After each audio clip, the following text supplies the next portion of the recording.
All right, folks, I would like to officially ask Chicago Mayor Lori Lightfoot for an interview on this program. So to my super team in the control room, please send out the invite tonight, okay? Because here's what's going to happen. We'll be turned down, and then let's ask for another interview tomorrow. Lightfoot is now announcing that she's only granting interviews to reporters that fit the description of people of color. White reporters, you're all out of luck. They tweeted this: diversity and inclusion is imperative across all institutions, including media. In order to progress, we must change. This is exactly why I'm being intentional about prioritizing media requests from people of color, reporters on the occasion of the 2-year anniversary of my inauguration as mayor of this great city. Now, folks, as I read that, could you imagine if President Trump said, I'm only going to interview white people, okay? Apocalyptic is an understatement, and it should be, because this is an outrageous mandate. The story's wild and causing outrage among journalists in Chicago, across the country. Outrage by people of all colors, too, which is great, as well it should be, right? And here's an interesting thing. What about Lightfoot's wife? She's white. No questions from her at the dinner table either, apparently. Well, joining me now, best-selling authors, podcast hosts, and host of Diamond and Silk, Crystal Clear, right here on Newsmax. Our friends Diamond and Silk are with us. Ladies, it's so good to see you. It's been a while. Oh, it has been a while. Thank you so much for having us. Well, happy to have you on. Your reaction to Lori Lightfoot now saying white people need not apply for interviews with her.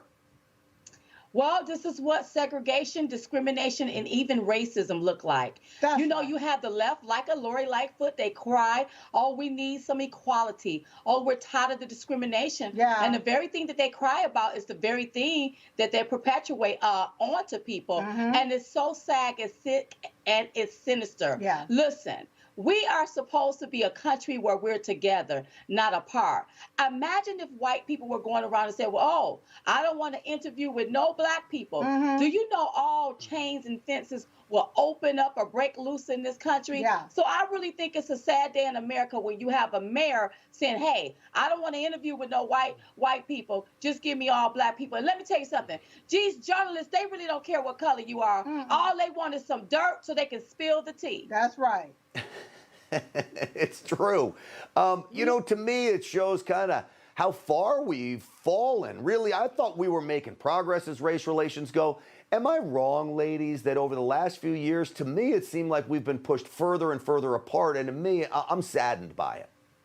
Well, wait a minute. I think that we as the American people is making progress. Right. But I think that the media and people like the Lightfoots and some of these other influencers are the ones that's trying to keep the divide going, keeping the narrative going. That's right. When I'm out and about and I see how we're interacting with each other, black people with white people, I don't see all of this here foolishness that these people are trying to push on the American people. That's right. I don't see that. But the sad thing is this, with her being a black woman, Lori Lightfoot, it's like she's on the wrong foot. She's being a black woman and she's actually being racist.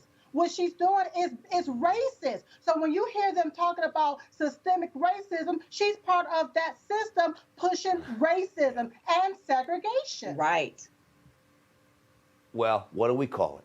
Democrat liberal hypocrisy. That's what it's all about. All right, my next topic on the list of hit parades from craziness. Randi Weingarten, we've all heard this name. She's the head of the teachers union, pulling the strings now in the Democrat Party. I want you to listen to what she admitted when the CDC asked the teachers union for advice about schools. Listen to this. Do you call that normal as far as the ability to do that? Look, Pedro, they asked us for language, and we gave them language when they asked us for it. But if you look at the public record, I was saying these things publicly.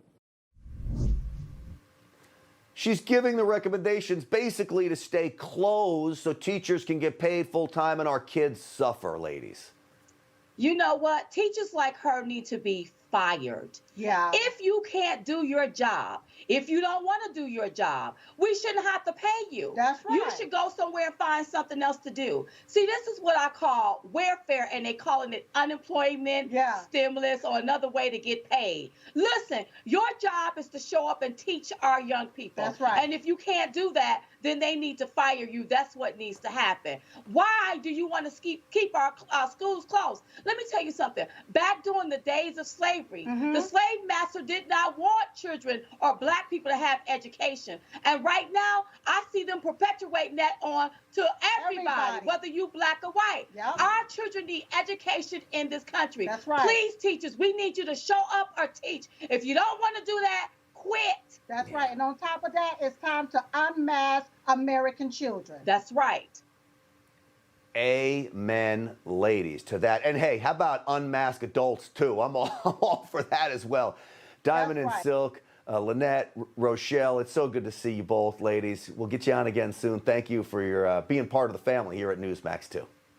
Thank you for having us. Hey, I'm Rob Finnerty. Thanks for watching. If you enjoyed this video, please join the conversation in the comments below. Don't forget to subscribe too.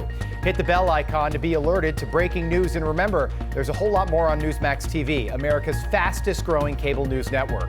Newsmax TV, we're real news for real people.